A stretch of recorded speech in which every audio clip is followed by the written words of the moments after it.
There are books that tell stories, and then there are books that unveils you.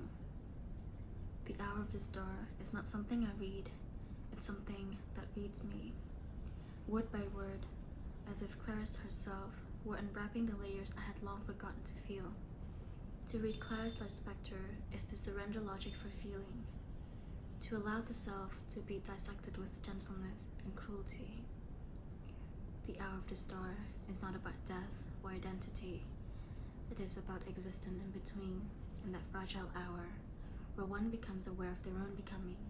In this world, this fascinating yet unrelenting world, I am but me. I am a nobody. That is why I must make myself into somebody. But what if I didn't? What if I remained clueless? What if I stayed so pure that the world itself taints me? What if my purity is a disease? In that universe where I exist, what a clueless girl I am.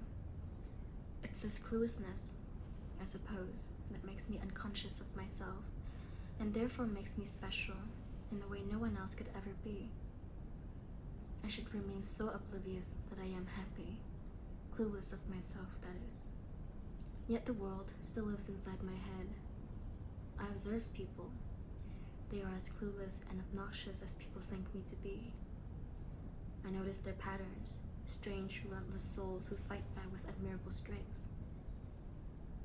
Clarice herself has a way of infiltrating the mind, making even your most horrid thoughts and realities feel human in a forgiving way, gentle, like a never-ending dream.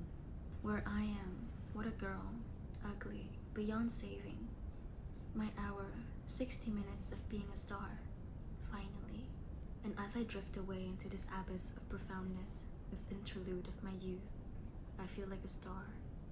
But such a sensation builds momentum. Perhaps I am waiting for something grand. Perhaps I am finally acknowledging myself, letting curiosity and gentleness consume me, feeling as though I am on top of the world after all my battles just to remain this gentle. My 60 minutes of feeling otherworldly, incandescent, ethereal, biblical. What shall I do with those 60 minutes? Will I plunge into the unknown and do things as I please? In this theory of having 1 hour to become, to believe, to transform, what will I do? How will I get there? It seems I already hold this belief unknowingly, that I am ethereal, that I do not belong to this world of this timeline. And yet, all it takes is for someone to remind me of it. I have nothing but doubts in my head and greatness in my soul. So if, for 1 hour, I were to rid myself of my own cruelty, I would take my soul and guide it gently into the realm of possibilities. I would travel back, walk into the gate of my youth. I would carry myself, carry that little version of me, holding her as if those horrid things had never happened. Perhaps I would use manipulation to manipulate myself into believing that I am fine. Within those moments, I am to become. And yet, I cannot help but think that the reason I am to become who I will become is not to be dictated by my past. Youth, love, and a monstrosity of cruelty. Perhaps their cruelty reflects my own. Within the essence of the book, I find bits and pieces of myself. The strange, weird girl who is stupid, obnoxious, and unhinged, who questions everything but herself, who speaks of everything but herself, deprived of joy, yet somehow finding joy even in the most pitiful aspect of life. A commodity for her is having the same thing to eat every day, something she feels familiar with.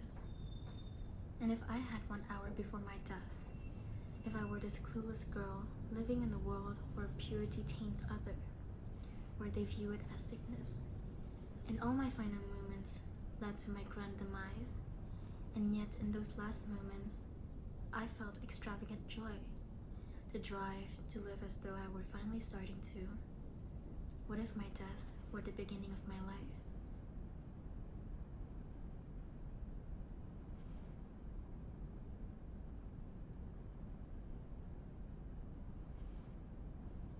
Whenever I read of a character's ending, I never see it as their extinction.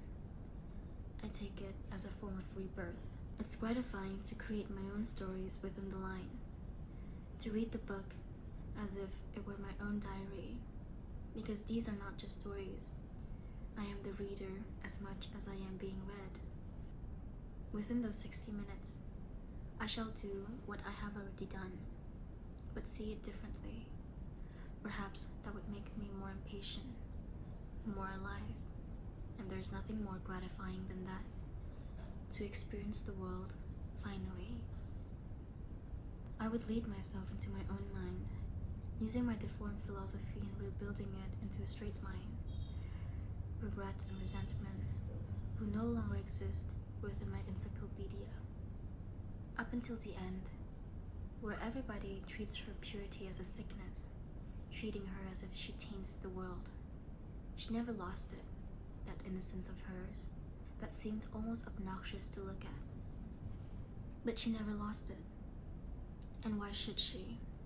She had lived unknowingly, and now during those final hours, she is to become. She's everything. And yet, to be everything is not to be divine. It is to be human, in all its deformity. To know that being everything also means being nothing at all. To carry every contradiction and still smile.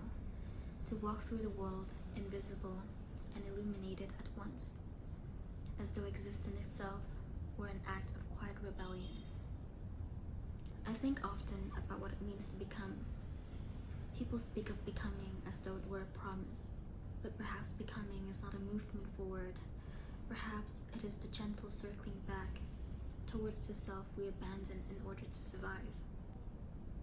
If I were to return to that self, that little unknowing girl, I would tell her that cluelessness is not a curse, that purity is not naivety, that to be unknowing in a cruel world is to still believe in the possibility of tenderness. I would tell her that she was right to feel everything too much, to stare too long, to write too much, to forgive too easily. That gentleness, even when misunderstood, it is its own quiet form of defiance. What is cluelessness, if not faith?